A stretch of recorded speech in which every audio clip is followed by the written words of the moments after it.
Take three. I've had to make this three times. Oh my god. Welcome, guys, to Ralph's Rapid Reviews Disney Edition number two. Today we are going to go over Pinocchio. I'm going to go through the plot really quickly because the movie is 84 years old. Hopefully, you know it by now. Jiminy Cricket goes into the house of a carpenter named Geppetto. Geppetto lives alone with his cat Figaro and his fish Cleo, but he wants a real boy. So, when he goes to sleep, he wishes upon a star for a real boy. The blue fairy comes down from that star, sees he made a puppet named Pinocchio, and gives that puppet life. Now, Pinocchio is an alive puppet, but he is not a real boy. In order to become a real boy, he has to be good. He has to earn it, essentially, which Pinocchio sets out to do with the help of his conscious Jiminy Cricket. So the first day, Pinocchio goes off to school, but Jiminy kind of oversleeps, right? So Pinocchio talks to some swindlers, essentially, Honest John and Gideon, and they convince Pinocchio to not go to school, but to instead pursue the life of an actor. In a funny, kind of like still relevant way, Pinocchio kind of becomes a slave to his puppet master. He's very successful in his first show as a puppet with no strings. He sings, "I've got no strings," but the puppet master locks him in a cage and says, essentially, "I control you now." So Jiminy Cricket finds out, tries to save him, can't do it. The blue fairy comes down. Pinocchio tells her essentially these lies that he got abducted and these monsters, and I tried to do the right thing, but as he lies, his nose continues to grow. The blue fairy tells him, "You're not being good. I'm going to bail you out this one time, but then that's it. I'm not doing it." So Pinocchio says, "Thank you so much for this opportunity. I'm going to screw it up again." And he runs into Honest John and Gideon, and they take him off to a place called Pleasure Island.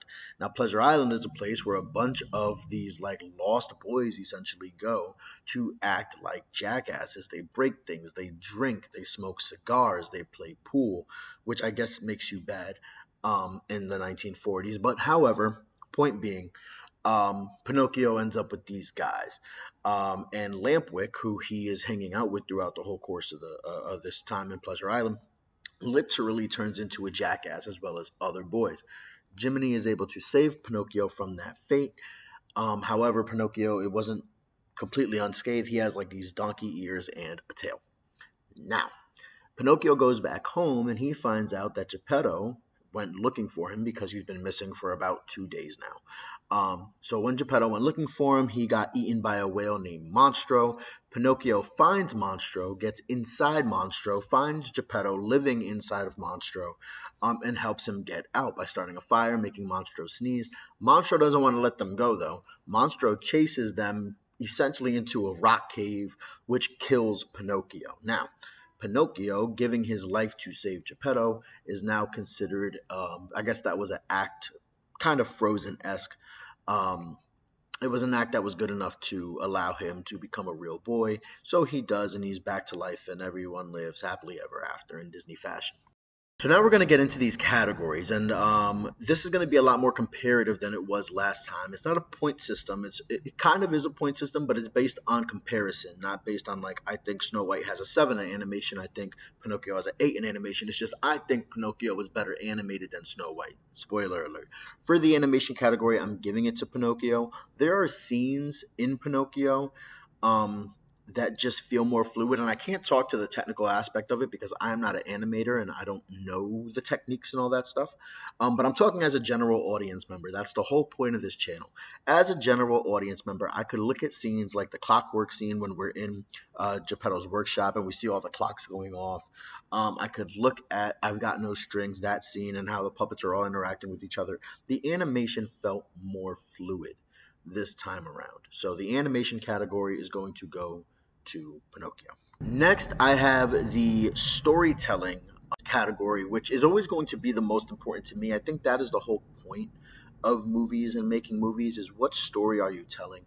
And the storytelling, hands down, is going to Pinocchio over Snow White, primarily because the characters actually interact with each other, right? You get to see relationships form between these characters, which can go into the character piece of it, but I'm putting it in the storytelling part. In addition to that, there is a moral to the story, right? And there is also a goal. There's a place that we're going with this plot, which is Pinocchio wants to become a real boy. In Snow White, we don't really know what the goal is besides she's trying to survive. Um, In Pinocchio, it's Pinocchio wants to become real, and he has to go through a journey to become real. And also, we have the moral of the story. I don't know what the moral of the story in Snow White is, besides like don't eat apples from strangers. In Pinocchio, the moral of the story is listen to your conscience, make the right decisions. Okay. So from that aspect, I think that storytelling easily goes to Pinocchio over Snow White. Next, we have the characters, and when it comes to the memorability of characters, Snow White and Pinocchio are kind of different. Let me talk about the memorability aspect of it. So when I say a character is memorable, I'm thinking of it as if I asked the average person, I show them a picture of a character, I say, "Can you name this character?" If I think that the average person can do that, then that is a memorable character. That is different from the strength of character. And I think that there are a lot of characters who are strong characters who just aren't remembered in that way because people don't watch the movies like they used to, right?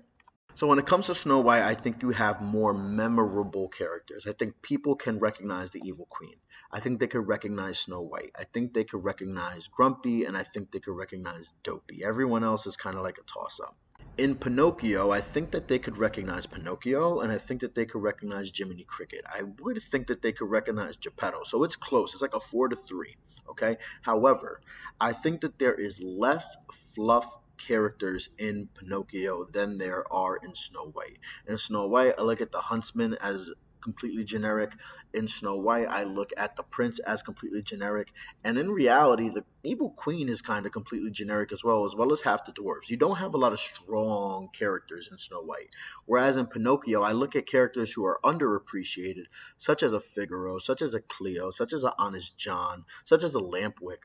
Um, and I think that those characters are strong enough to kind of make up for that one extra memorable character in Snow White. So, and again, the fact that these characters interact so much. I'm also going to talk about the staying power of a Jiminy Cricket because Jiminy Cricket shows up throughout most of the rest of Disney history, right? You have Jiminy Cricket in um, future Walt Disney animated features. You have Jiminy Cricket in VHS, straight to VHS stuff. You have Jiminy Cricket on TV, in video games. Jiminy Cricket as a character has stayed, which is, I'm going to bring it up now, and it's also going to show up in the historical significance of this movie. Next, we have the Disney factor, and while Snow White still does feel like more of a Disney movie than Pinocchio, Pinocchio does have some points here. When You Wish Upon a Star is the anthem for Disney to this day.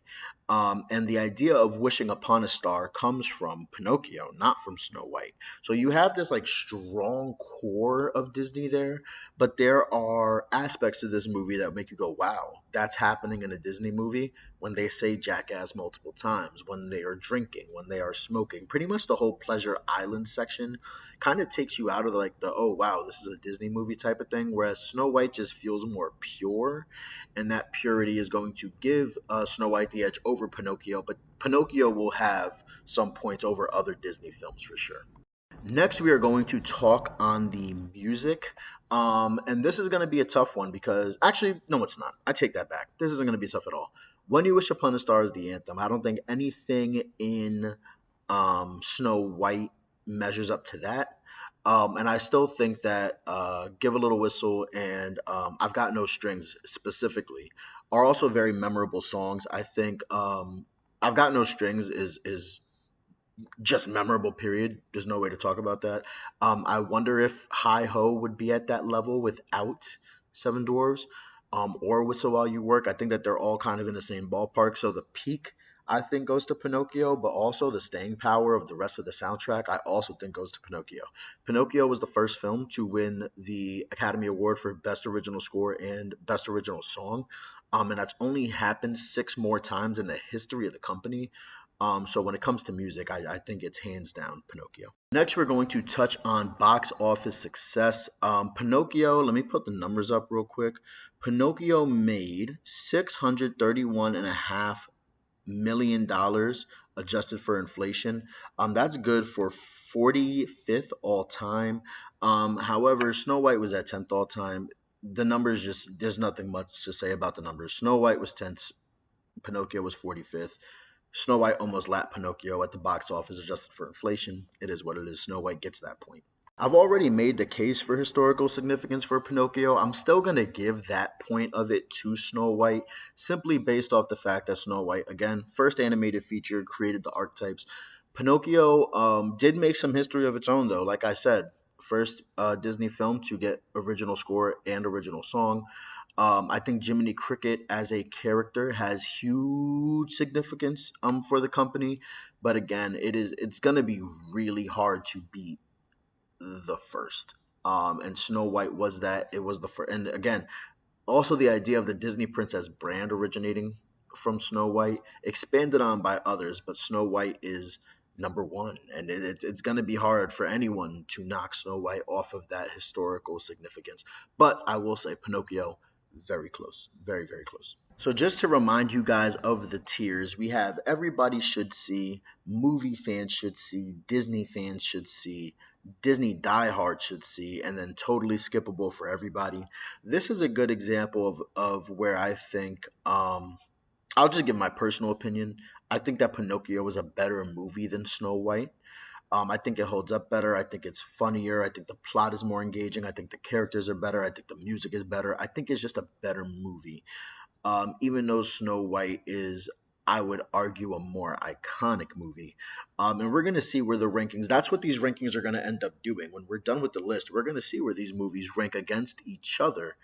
Um, but based off of what I just said, all like it took what Snow White had and what Snow White started, and it took it to another level. It didn't match the box office success, but critically, it was loved. Critically, it still is loved. I think Pinocchio is a movie. I think Pinocchio is a movie that everybody should see. I kind of, because of its age, I want to put it in the category of it's a movie that movie fans should see, but I don't know why you shouldn't see Pinocchio. I will say I haven't seen Netflix's Pinocchio, and I've heard that maybe that's a more modern, a better adaptation. But if someone were to say to me like, "Hey, I want to go see a movie. Should I watch Pinocchio?" There's no reason you shouldn't. It is engaging.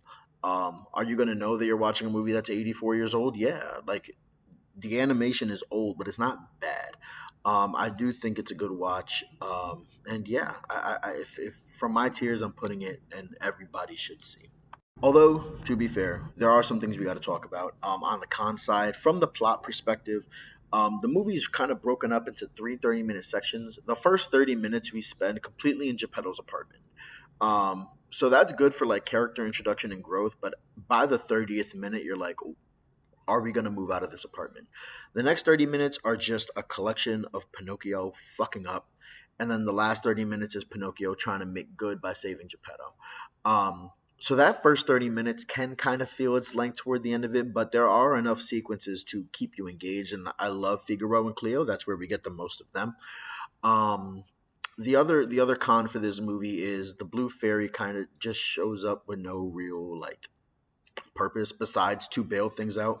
Um, the new Pinocchio, I think, tried to address this in a certain type of way, but in this Pinocchio should be cooked when he's taken by Stromboli, and he isn't, because the blue fairy just comes and he makes like no effort to do well either. Like he messed up not going to school, he messed up in lying directly to the blue fairy, and she's like, all right, but like the plot must go on, and lets him go. So those are the two cons of the movie. But besides that, I mean, it's a great movie, and again, everybody should see. But guys, that's going to do it for today's episode of Ralph's Real Review Disney Edition.